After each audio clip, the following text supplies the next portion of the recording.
So I had gotten the GPS coordinates from the National Park Service from where Leo Mustinen was found. And one of my long-term hiking partners and I went into the Mendel Glacier and thinking that we would explore the area and find airplane wreckage.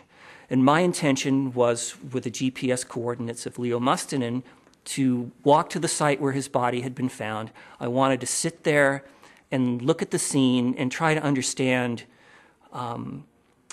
try to picture how things have been over the last 62 years since the plane had crashed. And so I was walking towards that site when I saw something that looked like a tree, a little tree, maybe 4 feet tall, that had been killed by the frost and was leaning over a rock. And so this is at nearly 13,000 feet in elevation. The air is thin, and your brain doesn't work quite as swiftly as it does at sea level.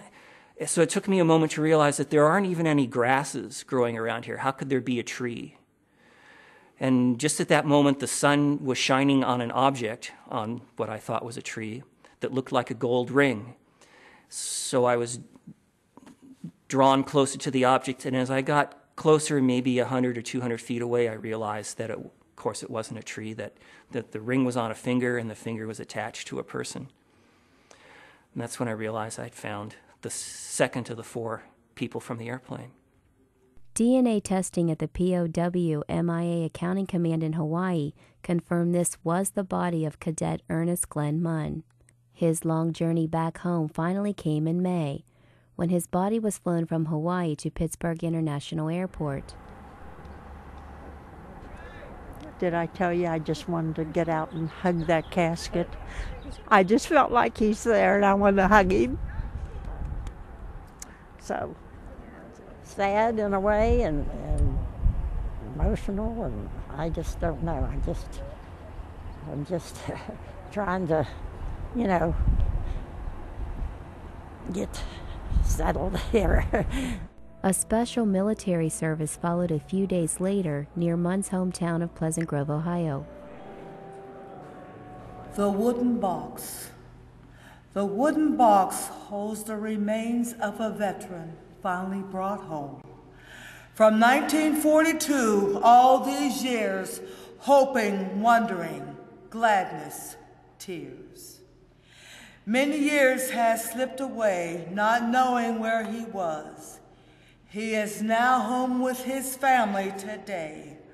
Earnest Glenn has been brought home in full uniform, finally to be laid to rest, as his sisters waited for him while he was on the mountain crest.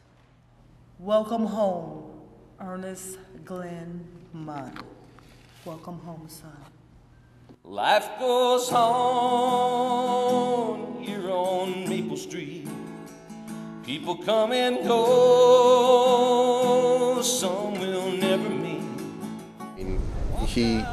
He's a brother to me and to all the people that serve the uniform, and to bring him home to his family is just an honor to be here and to travel with him, to be his escort, to make sure he gets home. I mean, there's a tremendous sense of pride. To find someone after all these years, it's just unbelievable. I mean, there's always hope. I mean, for people who have somebody missing, this is a reminder that there is hope, and that somebody may find one of their missing, sons or daughters or whoever they are. Yeah. I find that much more optimistic, because if they found 2, that means the other 2 are probably somewhere in that vicinity. So it's not been a negative experience. It's been a very positive experience. I just think it's just a matter of time. Wouldn't you agree, Nancy? Oh, I think that this has definitely been a real highlight, finding, because now it gives us hope and encouragement that our uncle also will be found. Yeah.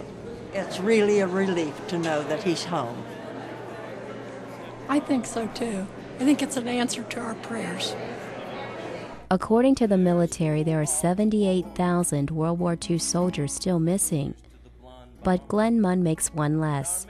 He was laid to rest in the family cemetery next to his mother and father. For Outlook, I'm Carrie Brown. Life goes on.